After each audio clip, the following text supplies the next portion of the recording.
नमस्कार दोस्तों, welcome back to our channel money solution. जैसा कि आप लोग जानते हैं कि लोन ईएमआई मोरेटोरियम एक्सटेंशन और इंटरेस्ट वे ऑफ के ऊपर सुप्रीम कोर्ट में जो 22 से ज्यादा केस लगे हुए थे, सुप्रीम कोर्ट ने 23 मार्च 2021 में बिल्कुल क्लियर कर दिया था कि रिजर्व बैंक ऑफ इंडिया और सेंट्रल गवर्नमेंट द्वारा जो हमारे देश में मॉनेटरी पॉलिसी बनाई गई है, जितनी भी, उनके अंदर सुप्रीम कोर्ट किसी भी तरह का इंटरफेयर नहीं करेगा कि यानी कि मोरेटोरियम आगे नहीं बढ़ेगा। लेकिन सुप्रीम कोर्ट में इधर एक अहम फैसला दिया गया कि जो 1 मार्च 2020 से लेकर 30 अगस्त 2020 तक जितने भी कंपाउंड इंटरेस्ट बोरोवर के ऊपर लगाए गए हैं वो माफ होना चाहिए। इसी को देखते हुए रिजर्व बैंक ऑफ इंडिया की जो मॉनेटरी पॉलिसी अभी अप्रैल में हुई है, उसमें डिसीजन लिया गया था कि जो 2 करोड़ लोन है उनके ऊपर 7,500 करोड़ रुपए का जो इंटरेस्ट है अभी माफ किया जाएगा। इसी को देखते हुए रिजर्व बैंक ऑफ इंडिया ने सभी बैंक और एनबीएफसी कंपनियों को आदेश दिया है कि जो 1 मार्च 2020 से लेकर 30 अगस्त 2020 तक जितने भी कंपाउंड इंटरेस्ट बोरोवर के ऊपर लोन ईएमआई के ऊपर लगाए गए हैं उनको तुरंत ही वापस किया जाना चाहिए।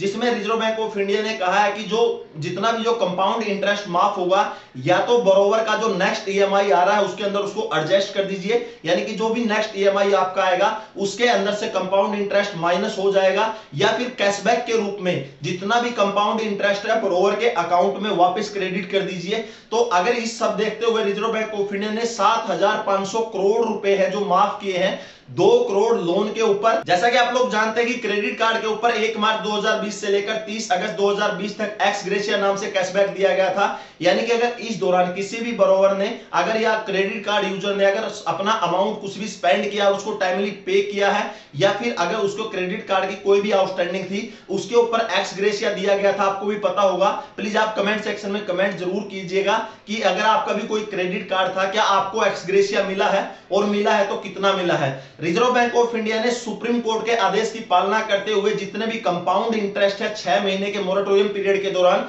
चाहे बोरोवर ने मोरेटोरियम लिया है या नहीं लिया है, उसके ऊपर अभी 7,500 करोड़ रुपए माफ करने जा रहा है। दोस्तों आप यहां पर क्लियर समझ लीजिए कि जो इंटरेस्ट माफ हो रहा है वो पूरी तरह से इंटरेस्ट माफ नहीं हो रहा है। सिर्फ जो कंपाउंड इंटरेस्ट है और जो सिंपल इंटरेस्ट है, इन दोनों के बीच का जो डिफरेंशिएशन है वही माफ हो रहा है। एक एग्जांपल के थ्रू मैं आपको इधर क्लियर कर देता हूं कि आपका कितना ब्याज अभी माफ होने जा रहा है। अगर मैं इधर एग्जांपल के तौर पर यूज करता हूं कि अगर मान के चलिए आपका कोई भी अमाउंट 5 लाख रुपए का है, अगर उसके ऊपर rate of interest 12% per annum है, और अभी जो बैंक है उसके ऊपर जो रिजर्व बैंक ऑफ इंडिया माफ करने जा रहा है 6 महीने का अमाउंट के ऊपर करने जा रहा है, तो अगर हम इधर टाइम 6 महीने लेते हैं तो अगर कैलकुलेशन से हम निकालते हैं तो इसके ऊपर जो कंपाउंड इंटरेस्ट है 30,913 रुपए बनता है, और अगर हम इसके ऊपर सिंपल इंटरेस्ट कैलकुलेट करते हैं तो 29,589 रुपए बनता है। तो जो अमाउंट है जो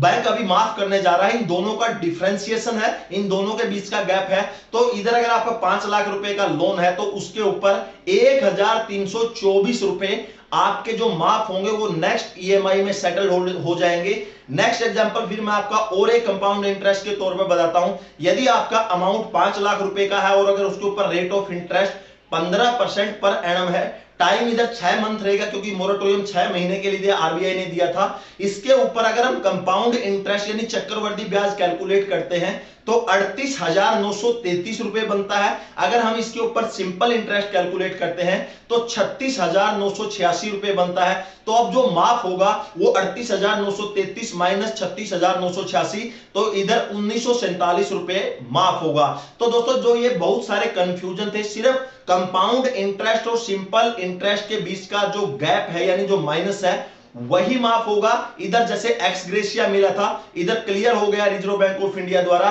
तो दोस्तों यदि आपका भी कोई लोन 1 मार्च 2020 से पहले लिया गया है, ये सिर्फ उन्हीं के लिए है कि जो मोरेटोरियम से पहले अगर कोई लोन लिया गया था, ऐसा नहीं है कि अब अगर कोई लोन लिया गया है। तो इधर आरबीआई ने 7,500 करोड़ रुपए माफ हुए हैं, तो इधर जो आपका माफ होगा वो कंपाउंड इंटरेस्ट और सिंपल इंटरेस्ट का जो गैप है वही माफ होगा, ना कि पूरा कंपाउंड इंटरेस्ट। तो प्लीज आप कमेंट सेक्शन में कमेंट जरूर कीजिएगा कि जो ये कंपाउंड इंटरेस्ट का जो गैप माफ किया गया, क्या ये सही मायने में ग्रोवर को कुछ फायदा दे पाएगा? मेरे हिसाब से तो नहीं, क्योंकि इधर प्रॉब्लम ये है कि जो ईसीएस हिट के चार्ज लगा रहे हैं, पेनल्टी चार्ज लगा रहे हैं, अगर हम उनको कैलकुलेट करें तो वो बहुत ही ज्यादा बोरोवर के ऊपर। अगर reserve bank of India actually इधर कोई रिलीफ देना चाहता था, जो ईसीएस चार्जेस है पेनल्टी चार्जेस है, नो ड्यू चार्जेस है, या फिर जो लोन पेनल्टी चार्जेस है, अगर वो माफ करता तो मेरे हिसाब से ज्यादा बेटर रहता, क्योंकि वो जितने भी चार्जेस हैं, किसी के 10,000 है, किसी के 20,000 है, अगर क्रेडिट कार्ड के ऊपर बात करूं तो बहुत ही ह्यूज अमाउंट बोरोवर के ऊपर लगाई गई है।